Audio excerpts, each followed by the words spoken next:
Olá pessoal, professor Wilson Cândido de volta com mais um vídeo da série TDAH e estimulação cognitiva. Dessa vez falando sobre o TDAH, subtipos e classificação. Já falamos no vídeo anterior que o TDAH pode ser do tipo desatento, onde há um predomínio da desatenção, do tipo combinado, quando ele tem desatenção, impulsividade e agitação motora, e o tipo misto, que é só hiperativo, e impulsivo. Esses subtipos, mais uma vez lembrando, precisam se apresentar com 6 sintomas de cada um desses elementos, com uma persistência de 6 meses e presente em 2 ou 3 ambientes diferentes. Lembrando que o TDAH do tipo desatento, ele muitas vezes é subdiagnosticado e ele é mais frequente de ser observado em meninas, mas pelo próprio nome de subdiagnóstico ele passa muitas vezes despercebido. Tá? Nesse caso, a agitação motora ela pode não acontecer ou acontecer de forma muito sutil, quase imperceptível. Esse déficit atencional traz aí um grande prejuízo de ordem acadêmica. O subtipo do TDAH com predomínio da agitação motora, que é a hiperatividade, e a impulsividade, é o tipo misto.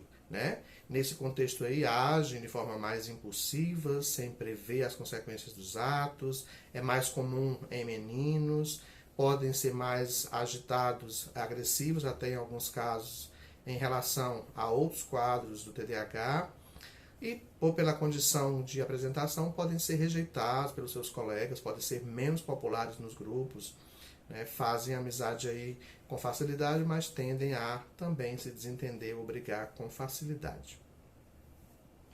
O tipo combinado, desatento, impulsivo e agitado, hiperativo, ele tem uma elevada taxa de prejuízo acadêmico, é muito significativo os prejuízos, traz aí possibilidade de maior recorrência de outros quadros comórbidos, como o transtorno positivo desafiador e o transtorno de conduta. Pela gravidade dos sintomas, pode ser um canal de abertura para outras condições. É importante lembrar que pelo menos 60% dos casos de transtorno positivo desafiador tem um TDAH presente. Nesse contexto combinado, ele traz um maior prejuízo no funcionamento global do sujeito, se comparado aí com os outros subtipos, que é o misto e o desatento. Tem que apresentar pelo menos 6 sintomas da desatenção, da impulsividade e da hiperatividade. Quais são os sintomas que devem ser observados enquanto capacidade atencional, e que pode estar prejudicado nesse sujeito? Então, enquanto déficit de atenção, vamos dizer que não prestam atenção a detalhes, cometem erros por desatenção, por descuido das tarefas escolares, do trabalho e até de outras atividades similares. Tem dificuldades em manter a atenção sustentada e produtiva em tarefas ou jogos, especialmente se não tiver para eles um grande significado ou interesse.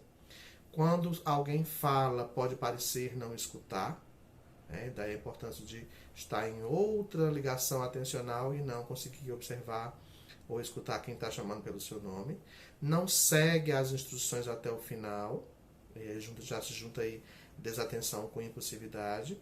Não consegue terminar tarefas longas, tarefas escolares, tarefas domésticas ou deveres do trabalho, especialmente aquelas que demandam esforço mental produtivo, tá? É sempre bom observar, diante desses sintomas, se tem ou não a presença de uma outra condição comórbida associada. Tem dificuldades ainda em organizar tarefas e atividades, nesse déficit atencional. Evita ou é resistente em se envolver em atividades que tenham um esforço mental produtivo e mantido, como as tarefas escolares, de trabalho, de produção mental, até algumas tarefas domésticas também podem ter esse prejuízo. Perdem coisas necessárias para as tarefas e atividades do dia a dia, podem perder brinquedos, esquecer as coisas em algum lugar, tarefas escolares, material escolar podem ser perdidos, como lápis, livros.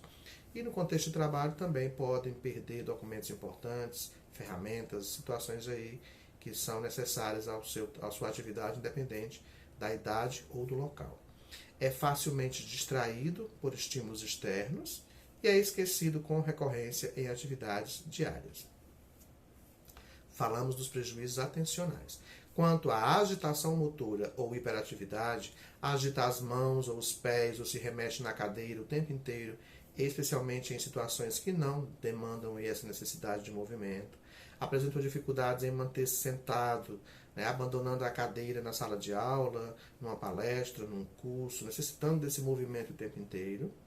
Enquanto criança corre ou escala em excesso, até se colocando em situação de risco, em situações inapropriadas, né, por não perceber também esse perigo.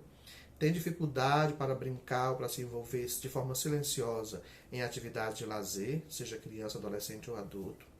Parece estar a 1000 por hora o tempo inteiro, como se tivesse aí no corpo uma corrente elétrica necessitando desse movimento.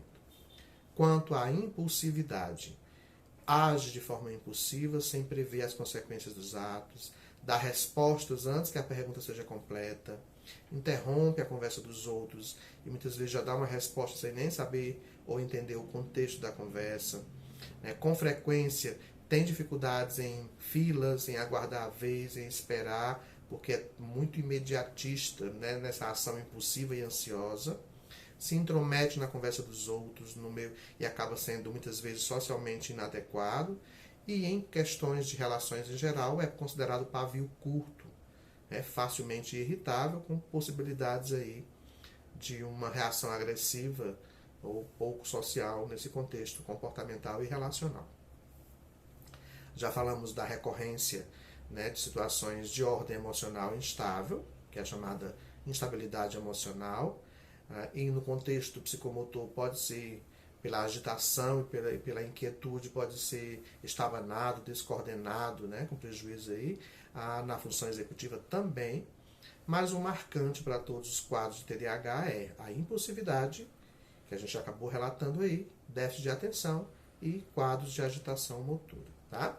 Algumas questões são importantes se observar nos contextos de entendimento para o TDAH, e isso vai ser observado também em sinais lá no pré-escolar, desde cedo, não para se diagnosticar, mas para se observar, para ver a necessidade ou não de um encaminhamento para um neuropediatra, fazer o fechamento desse quadro diagnóstico. Então, os riscos para o TDAH aumentam em crianças prematuras, né? Aumentam em 3 vezes o risco para o TDAH.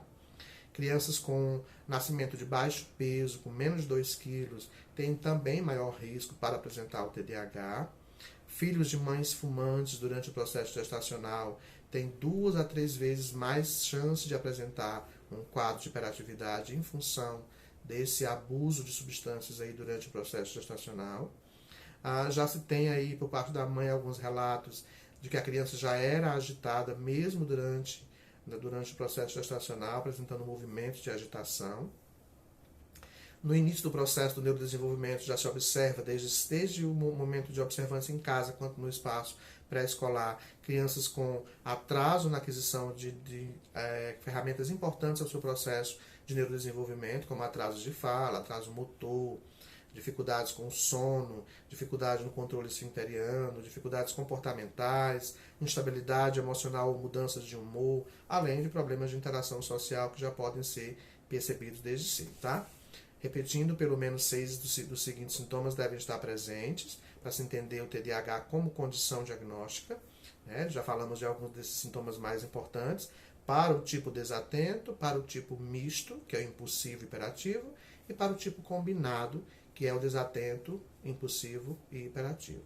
Então, os subtipos do TDAH são esses 3, segundo o DSM-5, com prevalência da desatenção, que é mais em meninas, mas também podemos ter em meninos, com prevalência da impulsividade e da agitação motora, ou hiperatividade, que é mais recorrente em meninos, e com a combinação dos 3, que é desatenção, impulsividade e hiperatividade, que também é mais recorrente em meninos. O TDAH hoje estima-se em quantidade aí, pelo menos de 5 a 8% dos alunos em idade escolar. Portanto, cada vez mais necessário que conheçamos essa condição diagnóstica para que as ferramentas de intervenção sejam de fato eficientes. Esse é mais um vídeo da série TDAH e Estimulação Cognitiva. Eu sou o professor Wilson. Em breve, mais um vídeo sobre essa condição diagnóstica. Abraços!